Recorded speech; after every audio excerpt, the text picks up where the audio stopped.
မင်္ဂလာပါကျွန်တော်ကောင်းဆက်လူပါအလုပ်တစ်ခုကိုမစတင်ခင်ကတည်းကဒီလောက်ကတကယ်ပဲဖြစ်နိုင်မှာမလားငါလို့ရင်ဖြစ်နိုင်မှာမလားဆိုတဲ့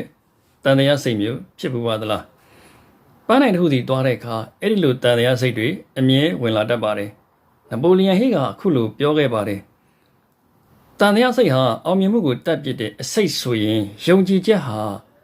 အိမ်မက်တွေကိုလက်တွေ့အသက်သွင်းပေးတဲ့တခုတည်းသောစွမ်းအားပါပဲတဲ့ယုံကြည်ချက်ဆိုတာ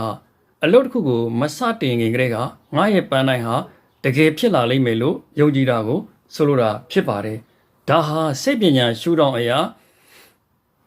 မိမိရဲ့အတွေ့အကြုံကိုမသိစိတ်ထဲကိုရိုက်သွင်းပေးတာဖြစ်ပြီးတော့အကြောက်တရားတွေကိုပြေပြောက်စီကလူတစ်ယောက်ကိုအလုပ်တစ်ခုကိုမရမနာလှုပ်ချင်စိတ်ဖြစ်အောင်အုံနောက်ရဲ့အလိုလျောက်တက်ကြွလှုပ်ဆောင်ပေးတဲ့စနစ်တစ်ခုပဲဖြစ်ပါတယ်တဲ့ဒီယုံကြည်ချက်ကိုတည်ဆောက်ဖို့အချက်၃ချက်ရှိပါတယ်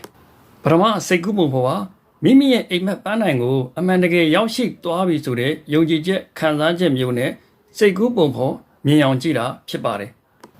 ဒုတိယအကောင်းမြင်စိတ်နဲ့ထပ်ခါတလဲလဲပြောပါငါမလုံနိုင်ဘူးဆိုတဲ့စင်ကြီးတွေကိုဖယ်ရှားပြီးတော့ငါမှာ